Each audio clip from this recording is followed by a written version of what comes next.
কামপুৰৰ পশ্চিম গুইমাৰীতে ৰাস উৎসৱ উদযাপন কেইবাগৰাকীও বিশিষ্ট ব্যক্তিক সম্বৰ্ধনা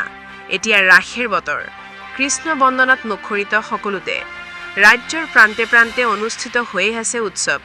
শৰতৰ হিমহনা সেমেকা ৰাতিত ভগৱান শ্ৰীকৃষ্ণ বন্দনাত মুখৰিত সকলোতে ৰাসস্থলীবোৰ পৰিণত হৈছে বকুল বৃন্দাবনলৈ এয়া কামপুৰৰ দৃশ্য কামপুৰৰ পশ্চিম গুইমাৰীতো ৰাস উৎসৱ উদযাপন কৰা হয় প্ৰদৰ্শন কৰা হয় মহাপুৰুষ শংকৰদেৱ বিৰচিত কেলিগোপাল নাট গাঁওখনৰ মহিলাসকলৰ উদ্যোগত আৰু সমূহ যুৱকৰ সহযোগত অনুষ্ঠিত হোৱা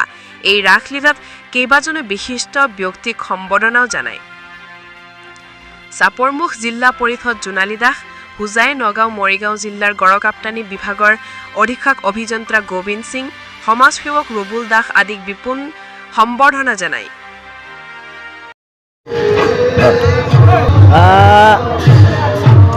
আজি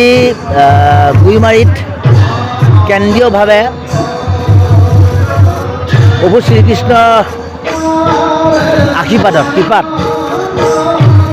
আৰু ৰাইজৰ সহযোগত শ্ৰীকৃষ্ণৰ লীলা প্ৰদৰ্শন হৈছে ৰাস উৎসৱ অনুষ্ঠিত হৈছে আমি সকলোৱে আহিছোঁ ৰাস উৎসৱ চাবলৈ গতিকে আমাৰ মনৰ সকলোৱে নিশ্চয় আনন্দ ফূৰ্তি আৰু বাল্যকালৰ পৰা যেতিয়া আমি এনেধৰণে ৰাস চাবলৈ যাওঁ ৰাস চাবলৈ গ'লে নিশা আমি খুব আনন্দ ফূৰ্তি কৰোঁ যদিও বিভিন্ন কামত আমি ব্যস্ত থাকোঁ আমি সকলোবিলাকে আমাৰ বন্ধু বান্ধৱ সকলোৱে তথাপিতো অন্ততঃ ৰাস পূৰ্ণিমাৰ নিশা বা ৰাসৰ দিনা আমি সদল বলে অনুষ্ঠান উপভোগ কৰিবলৈ আহোঁ আজিও তাৰ নিশ্চয় ব্যতিক্ৰম হোৱা নাই কিন্তু কথাটো হ'ল এই ৰাসৰ মহাত্মাৰ জৰিয়তে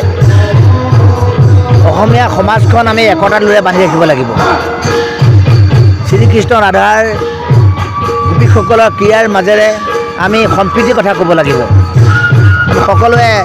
আহি থকা যুগ বহু বছৰৰ বাবে যুগান্তৰলৈ আমি আমাৰ সমাজখন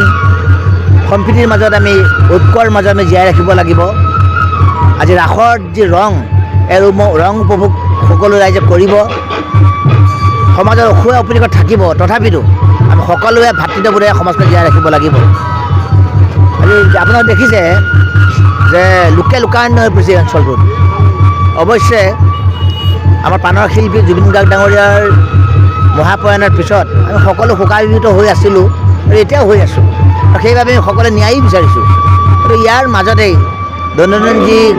সমাজ পৰিচালনা দৈনন্দিন যি জীৱন যাত্ৰা ইয়াক আমি জীয়াই ৰাখিব লাগিব গতিকে আজি এই ৰাসৰ স্থলীৰ পৰা সমাজখনলৈ আমাৰ জন্মভূমি গাঁওখনলৈ যাতে সম্প্ৰীতি সংহতি ভাতৃত্ববোধ একতাৰ লৰে সকলোৱে বান্ধি ৰাখিব তাৰেই আমি কামনা কৰিছোঁ ইয়াৰ আমঠু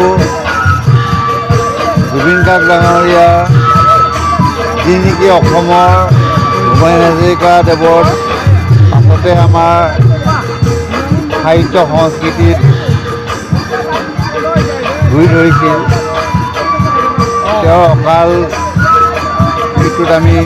শ্ৰদ্ধাঞ্জলি জ্ঞাপন কৰিছোঁ তাৰপিছত আমি এখন ভিতৰুৱা গাঁৱত আহি বা মই এই অঞ্চলৰে মানুহ কিন্তু এই অঞ্চলত যিখিনি ৰাইজৰ কৃষ্ণ ভক্তি আৰু শাৰদীয়